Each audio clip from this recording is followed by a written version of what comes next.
A grande fraternidade branca apresenta o ocultismo e Paslevy o magnetismo. Dê uma chance à paz. O magnetismo, no humano, é irradiação e atração físicas, determinadas numa direção pela força moral. Todos os seres irradiam uns aos outros e atraem-se e repelem-se entre si, com uma força que pode ser aumentada, diminuída e dirigida pela ciência. O magnetismo universal não foi ainda examinado pela ciência além de suas manifestações astrais e metálicas. Por meio da ciência, compõem-se ímãs metálicos artificiais mais fortes que os naturais. Poder-se-ia chegar ao mesmo resultado para todas as especialidades de imãs. Aumenta-se o magnetismo humano natural, através do regime do exercício. Podem-se fazer imãs humanos artificiais compondo grupos e círculos equilibrados. Magnetizam-se os pares com a direita e os impares com a esquerda. Os semelhantes repelem-se e os opostos atraem-se. Os imãs observados pela ciência têm 2 polos e um centro. O imã humano representado pelo pentagrama tem tantos polos como centros. Os 2 polos da cabeça são os dos pés. Os 2 polos da mão direita são a mão esquerda e o pé esquerdo. Os 2 polos da mão esquerda são a mão direita e o pé direito. Os 2 polos do pé direito são a cabeça e a mão esquerda. Os 2 polos do pé esquerdo são a cabeça e a mão direita. O imã humano é duplo em cada sujeito, masculino, ou seja, irradiando a direita, e feminino, ou seja, absorvendo a esquerda, com matizes e irregularidades causadas pela diferença dos hábitos e caracteres. Os sujeitos nos quais predomina o magnetismo irradiante são magnetizadores. Aqueles nos quais abunda o magnetismo absorvente são sujeitos magnéticos. Os magnetizadores, quando não se sabe resistir-lhes, podem ser fascinadores, e os sujeitos magnéticos, quando não se lhes domina, transformam-se facilmente em vampiros entre os vivos. As mulheres irradiantes são as inspiradoras ou os flagelos dos homens débeis e as mulheres absorventes são as dalilas dos homens fortes. Sim, se quer permanecer senhor entre os débeis, não há que revelar jamais debilidade com eles.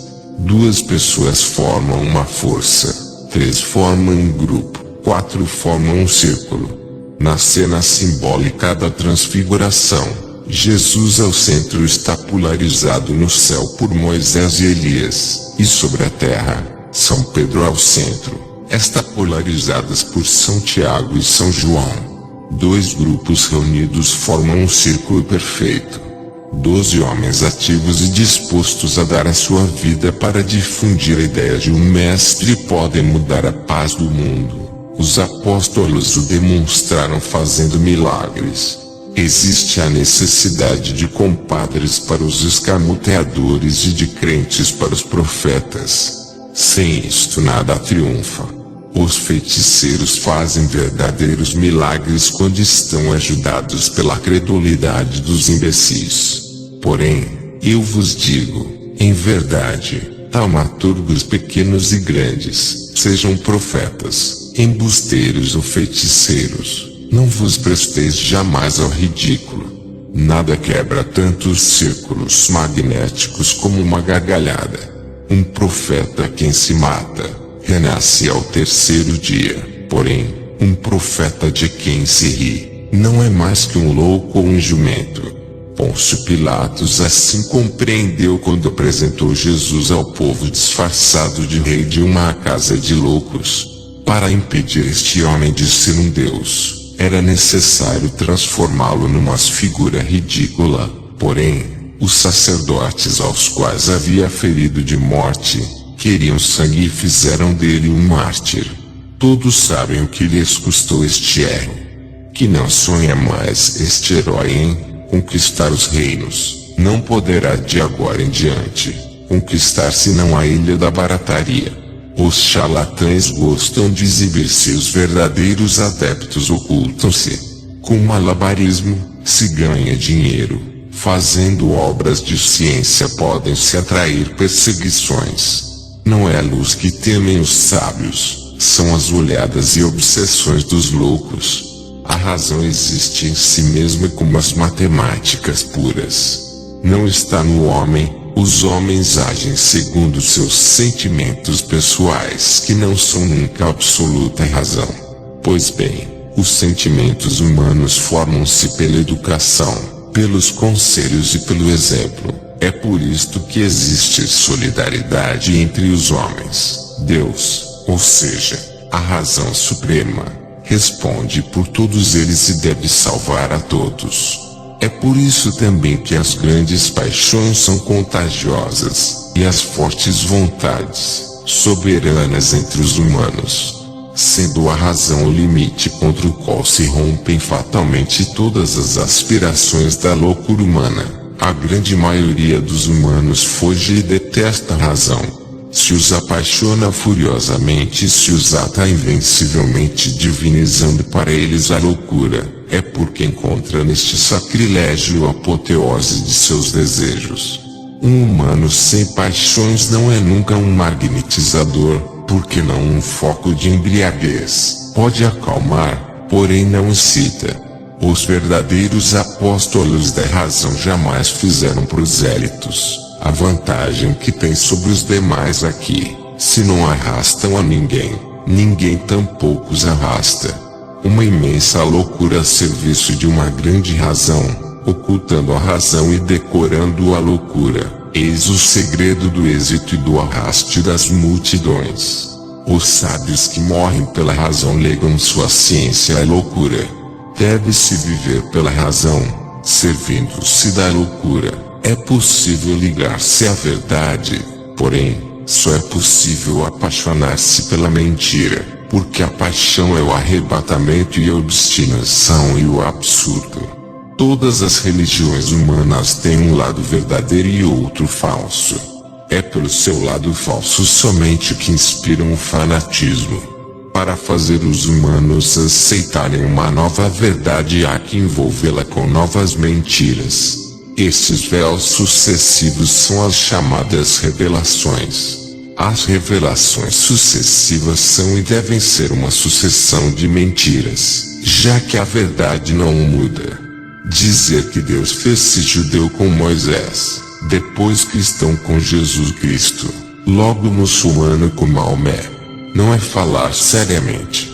As correntes magnéticas vão de um polo a outro passando pelo centro sem jamais deter-se neste. A reação é sempre proporcional à ação, porém, às vezes, a reação ganha em duração que perde em intensidade. Depois de um ano de louco amor, pode-se odiar friamente durante 20 anos.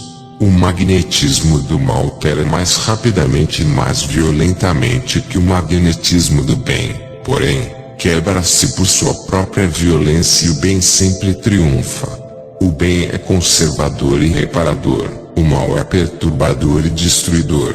O magnetismo é a serpente astral que promete à mulher um poder divino e que a arrasta à morte. É também a dupla serpente que se enrola ao redor do caduceu de Hermes. O caduceu é o centro do equilíbrio. Sejam donos de vós mesmos e sereis senhores dos outros. Sejais equilibrados e sereis equilibrantes. A vara de Moisés é a mesma de Hermes. Quando a lança transforma-se em serpente, quando se torna a pegá-la, transforma-se outra vez em vara. Nesta alegoria tem-se que ver o grande segredo da direção do magnetismo. O que se irradia de nós sob o império da nossa vontade, volta a nós sob o império da fatalidade. Assim é Elipas Levi. O viajante das estrelas decreta que toda a humanidade possa viver bons dias, cheio de amor, paz, luz e harmonia. Que a luz esteja presente em todos os corações, nos conduzindo ao despertar da consciência para o trabalho do Cristo. Que a humanidade possa viver na luz, com a luz e para a luz. Que assim seja. Fiquem na luz. Amigos e irmãos, eu quero agradecer a todos por visitar a página Viajante das Estrelas. O conteúdo são mensagens dos mestres do universo para o despertar da consciência e a construção de um mundo melhor. Peço o favor de compartilhar esta página, assim estarão participando da construção de um mundo melhor. Não se esqueçam de clicar no sininho para saberem cada postagem desta página assim que for publicada. Luz, muita luz. Namastê.